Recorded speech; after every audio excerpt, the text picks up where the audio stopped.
E aí pessoal, beleza? Nesse vídeo vamos conhecer um pouco sobre a Inquisição medieval. Durante esse período existia um grupo religioso chamado cátaros, e nessa sombra havia uma instituição que estava começando a surgir, as universidades. Vamos conhecer essa história? Vem comigo!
No coração da Idade Média, uma guerra silenciosa foi travada, não apenas com espadas, mas com fé, medo e fogo. Uma história que por séculos foi distorcida, escondida entre documentos queimados e confissões arrancadas sob dor. Quem eram os cátaros? Hereges perigosos, ou vítimas de um sistema que não tolerava oposição?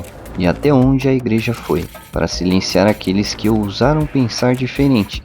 Hoje você vai descobrir a verdade. No sul da França, longe do controle direto de Roma, uma nova forma de fé começava a florescer. Eles eram chamados de cátaros, mas se viam como os verdadeiros cristãos. Rejeitavam a riqueza da igreja, viviam de forma simples, pregavam pureza espiritual. Para eles, o mundo material era corrupto, criado por uma força inferior. O verdadeiro Deus não habitava igrejas de ouro, mas sim a alma.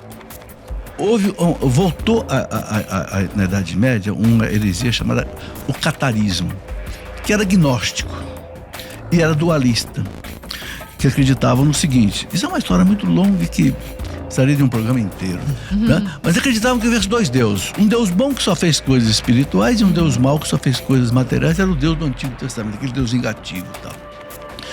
Consequência disso, desprezavam tudo que era material. Chegavam a matar uma mulher grávida porque estava gerando um ser que era material. Que isso? Gerando pecado. E matava, sabe como? Apunhalando no ventre. Que isso? Tem que contar isso. Isso está documentado nos livros de Daniel Hope e outros livros. Bom, isso causou uma convulsão na Europa. E essa heresia, ela cresceu muito, chegou a se formar uma anti-igreja. Daniel Hope diz que se a igreja não tivesse feito a Inquisição, podia destruir a própria igreja. Então, a Igreja Católica via algo diferente, não apenas uma heresia, mas uma ameaça, porque os cátaros não apenas discordavam, eles expunham a riqueza, o luxo e a corrupção. E quando uma ideia ameaça o poder, ela precisa ser destruída. Em 1209, o Papa Inocêncio III tomou uma decisão: erradicar os cátaros a qualquer custo. Isso deu início à Cruzada Albigense. Quando os soldados chegaram, fizeram uma pergunta: como distinguir hereges de cristãos? A resposta ecoaria pela história: matem todos, Deus reconhecerá os seus. Fecha aspas. Homens, mulheres, crianças, todos foram mortos.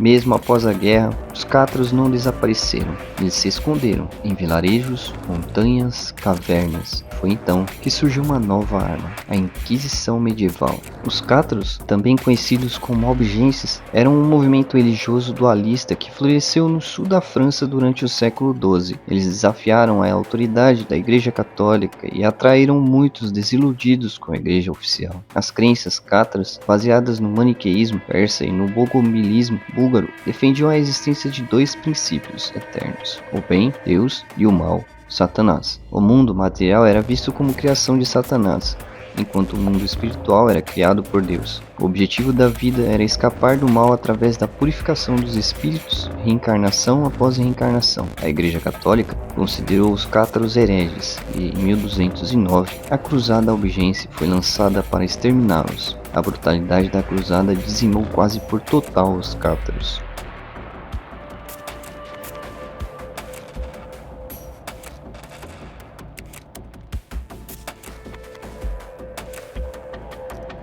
Como funcionava? Denúncias anônimas, interrogatórios, confissões forçadas. Não era apenas sobre punir, era sobre controlar. Para salvar a alma, o corpo podia ser destruído. Estiramento, privação, pressão psicológica. Muitos confessavam não por culpa, mas para sobreviver. Outros preferiam morrer em silêncio. O último bastião dos Cátaros estava no alto de uma montanha, Monte Segur, em 1244. Após meses de cerco, a fortaleza caiu. Cerca de 200 cátaros se recusaram a renunciar sua fé e foram queimados vivos. Foi apenas religião ou política, controle, poder?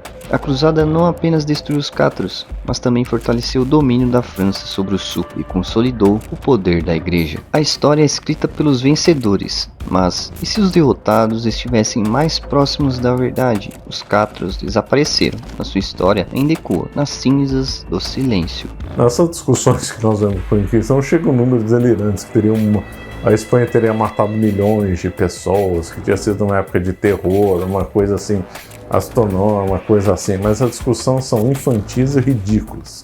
Muitos que vão discutir nem conseguem definir o que é Inquisição. Então eu já perguntei para algumas pessoas, o que é Inquisição, já que você está atacando?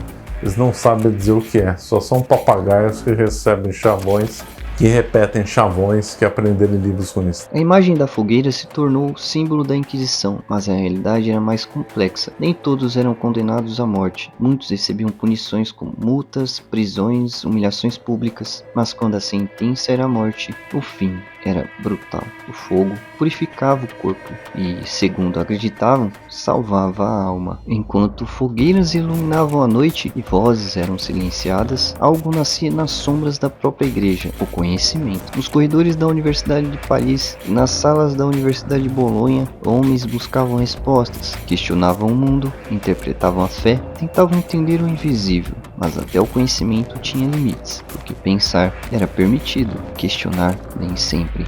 A mesma era que criou universidades também criou a Inquisição medieval, um sistema onde ideias podiam ser ensinadas, mas também julgadas. E assim, o saber cresceu, não livre, mas vigiado. E ainda assim, mesmo sob ameaça, a curiosidade humana resistiu.